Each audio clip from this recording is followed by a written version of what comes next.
তোমার পেটে বাচ্চা বলে কি খেতে দিতে হবে? कौन है ये लोग? এই না কয়া খোসা খাও।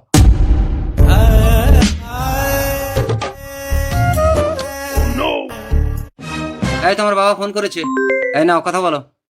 হ্যালো বাবা। জামাইয়ের হাতে কিছু ফল পাঠিয়েছিলাম, খেয়েছিস মা? হ্যাঁ হ্যাঁ বাবা, তোমার জামাই জোর করে খাইয়ে দিয়েছে। এই আমি পায়খানা যাবো, কলটা নিয়ে এক বালতি জল দেবে, চলো আমাকে। চলো যাচ্ছি। তুই এখন কি করছিস মা? এই যে আমি বাথরুমে যাব, তাই তোমার জামাই কল টেনে জল দিচ্ছে।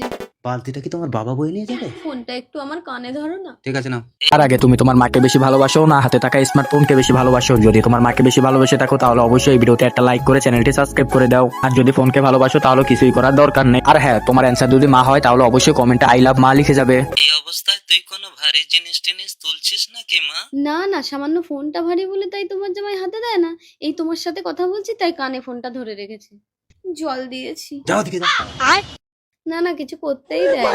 এই কোন সাহেবের মতো ফোনে কথা বলছো, এগুলো কে দেবে? হ্যালো অভাগী, এই না তোমার বাবার সাথে কথা বলো। হ্যাঁ বাবা। জামাই কি তোকে মারধর করে?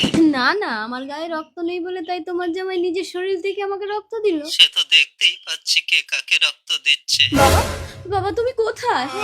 মাথাটা উঁচু করে দেখ মা, তোকে কটা দিনের জন্য নিতে এসেছিলাম, কিন্তু চল তোকে আমি একেবারে নিয়ে চলে যাব রে মা। না না, আমার বউকে আমি যেতে দেবো না। বউ, এই নাও তোমার শাখা। এবার তো তুমি আর আমাকে আটকাতে পারবে না। অভাগী তুমি শাখা খুলে দিচ্ছ? ঠিক আছে, তাহলে তোমার সন্তানকেও আমার পরিচয় দেবে না। তোমার পরিচয় আমার সন্তানকে দেব না, কিন্তু একদিন বাঁচার জন্য তুমি আমার সন্তানের পরিচয় ভিক্ষা চাইবে। চল মা। চলো বাবা। এই যা যা।